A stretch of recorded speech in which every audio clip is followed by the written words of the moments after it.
boleh ada dalam presentasi di saat ini. Salam sehat ya kita semua. Saya akan mempresentasikan pengambilan keputusan berbasis bukti untuk meningkatkan pendidikan inklusif. Ini merupakan salah satu tugas pada pendidikan nanti. Oke, saya mulai dengan slide yang berikutnya saja.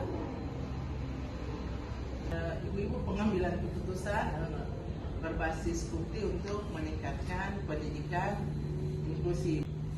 Mengapa topik ini penting? Pendidikan inklusif bertujuan itu memberikan kesempatan belajar yang setara bagi semua murid. Jadi guru sering menghadapi tantangan dalam memenuhi kebutuhan murid yang beragam. Keputusan pembelajaran didasarkan pada data dan bukti.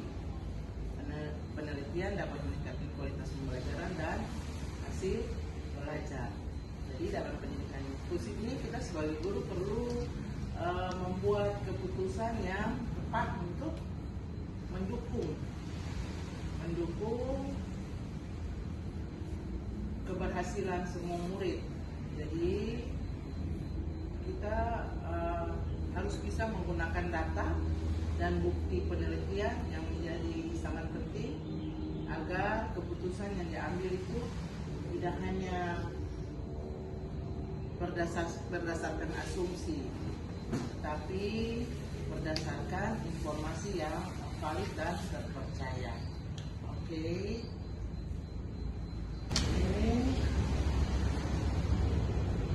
Proses pengumpulan bukti. Jadi tahapan pengumpulan bukti itu pertama mengidentifikasi masalah pendidikan, kemudian menentukan kata kunci pencarian, lalu kemudian menelusuri sumber penelitian, memilih sumber yang relevan, mengevaluasi bukti. Kemudian sumber yang digunakan dalam presentasi ini saya ambil dua sumber, yaitu dalam literatur abu-abu ILO 2020 tentang evidence implementation with tinjauan sistematika atau meta analisis. Itu Van Der.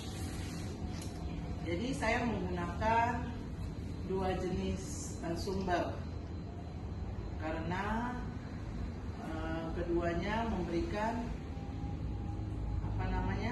perspektif dan saling melengkapi. Bukti ilmiah yang kuat dan panduan implementasi yang praktis. Kemudian evaluasi kualitas bukti itu pakai kriteria evaluasinya menggunakan CRAP.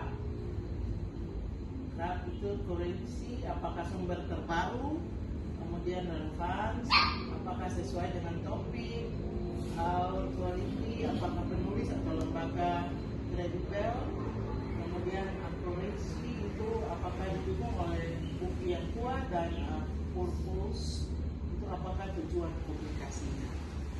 Jadi kalau ibu-ibu, teman-teman mau pakai berbasis bukti atau data, itu bisa menggunakan evaluasinya menggunakan CRAP. Kekuatan dan keterbatasan bukti.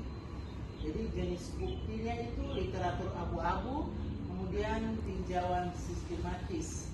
Kekuatannya praktis dan mudah diterapkan, bukti kuat dan komprehensif. Keterbatasannya tidak melalui peer review dan konteks berbeda dengan luar negeri punya. Jadi ibu-ibu itu guru bisa dapat membuat pembelajaran lebih responsif terhadap kebutuhan setiap murid sehingga mendukung pendidikan inklusif. Oke. Ini temuan utama penelitian. Temuan satu itu menggunakan data secara sistematis, meningkatkan kualitas keputusan pembelajaran. Kemudian temuan dua itu guru dapat mengidentifikasi kebutuhan murid secara lebih akurat. Temuan tiga itu implementasi perubahan yang berhasil membutuhkan perencanaan dan pelaksanaan serta evaluasi kebutuhan kita.